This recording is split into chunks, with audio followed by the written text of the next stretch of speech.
As you can hear there, the opposition is split on former Governor General David Johnston being appointed to the position of Special Rapporteur on Elections Integrity. The Bloc and Conservatives are slamming the appointment, but Jagmeet Singh supports the pick. Johnston will decide whether or not Canada needs a public inquiry on elections meddling, but he still has no official mandate and no specific timeline to complete his work.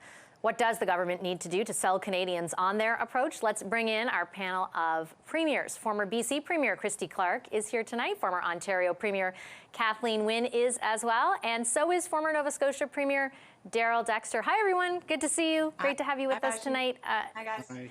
Kathleen, I'll start with you. I think this might be the second or maybe the third week we've all met and spoken about this issue, and you had all agreed that the government needed to go an additional step. That additional step was this special rapporteur. Now they've named a person 10 days later. Not everyone is happy with the pick. What is your take, Kathleen, on the decision to appoint David Johnston?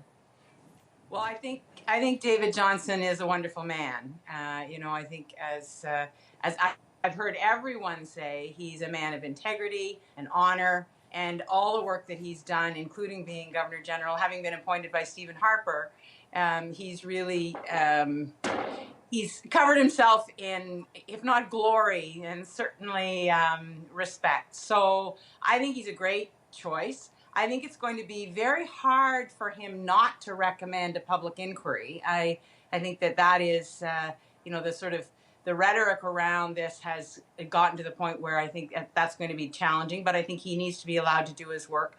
And I also think that the Conservatives and the Bloc are overreaching in terms of criticism.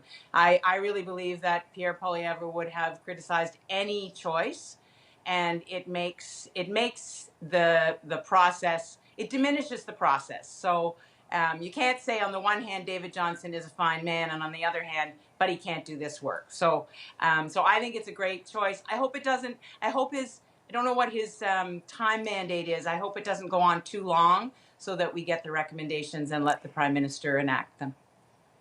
Yeah, that's part of the issue, though, it seems a little bit, Christy, because there is no specific timeline for what he is supposed to look into. As of yet, the government has sort of said, I interviewed the public safety minister last night right after this was announced, and he said, that essentially might be up to Mr. Johnston, depending on, we want to make sure he has the time he needs to do it. But to Kathleen's point, is there a political imperative out there now that this couldn't take, like, for example, a year? Mm-hmm. I think there's more than a political imperative. I think that there is a huge public interest imperative here. I think Mr. Johnston is a terrific choice, no doubt, but I do think he should be heading up a public inquiry right off the mark, not to look into, gosh, did the Liberals do something wrong or anything like that. Our democracy is at stake in these kinds of questions. We cannot have and risk having foreign governments intervening secretively in trying to affect election results. And I hope that, I think that people have probably got renewed vigor around this now that we've seen these stories in the Globe and Mail about CSIS having seen documents that indicate the Consul General in Vancouver intervened in a dedicated manner to try and affect the election of the Vancouver Mayor and City Council. I mean, that undermines our ability to be able to elect the people that we want to represent us free of interference. That's a very fundamental question for all Canadians. And, Mr. Johnston, absolutely great choice, but boy, they've got him doing the wrong thing. It should be a public inquiry, and it should be happening now so we can get to the bottom of it. Darrell, to both Kathleen and Christy's point, I just interviewed Kennedy Stewart, the candidate who was allegedly targeted in the reporting that Christy mentioned. He says that inquiry needs to include something around municipal elections too. Is there a choice? Is there really a juncture you can see at which Mr. Johnston says, you know what, a public inquiry isn't necessary? Like, would you be able to sell that to the public at this point? Yeah, I think that would be a difficult sell. All of us here on this panel, I think, know David Johnston and have had an opportunity to meet with him over the years. He is, in fact, a person of unimpeachable character, and he's also extraordinarily astute. So he will understand all of the kind of overriding political concerns that exist in these issues, and they're multidimensional issues. They really are, and so I think he's an excellent choice for that. It will be interesting to see what measures he puts in place for his own work in order to establish a level of transparency that people can have confidence in. And then I think it's absolutely the case that this has to be done expeditiously, that we need to see the recommendations. And I expect as well that it will likely end in some form of public inquiry. Do you think that that's the case, Kathleen? I mean, you mentioned the sort of political imperative. The timing of it, I mean, it is a bit odd that the government isn't even willing to say, oh, we'd like you to come back with a response in a month, in 6 weeks. And I recognize that it's not like you know exactly what can be in this, but you're not conducting the inquiry. You just have to determine whether there should be one.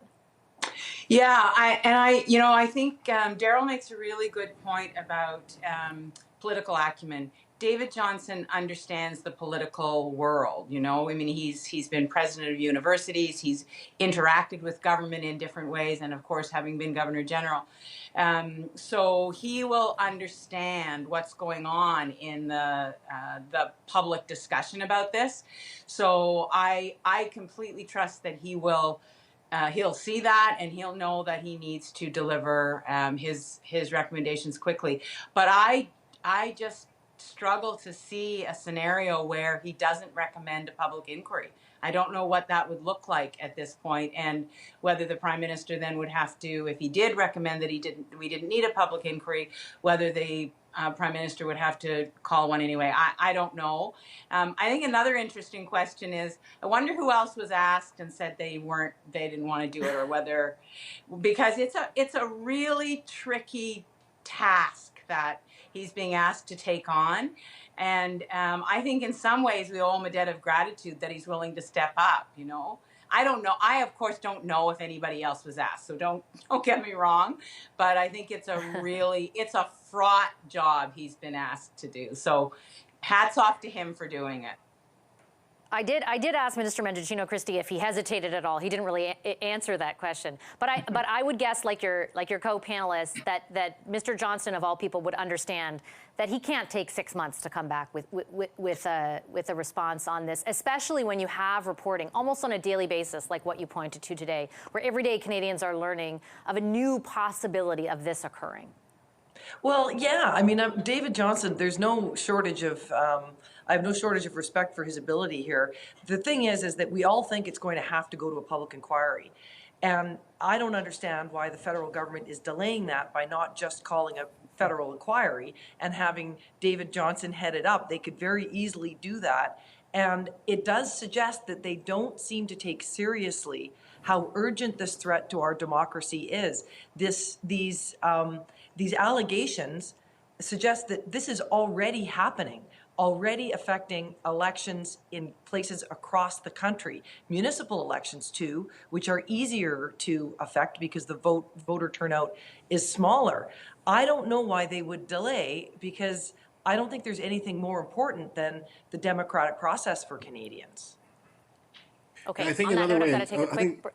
Yeah, you go ahead, Daryl. I got to take a break, but go for it. I was just going to say, I thought another way to look at this is that the recommendations that David Johnston will make ultimately could form the basis of the terms of reference for a public inquiry. Like, that's perfectly possible scenario.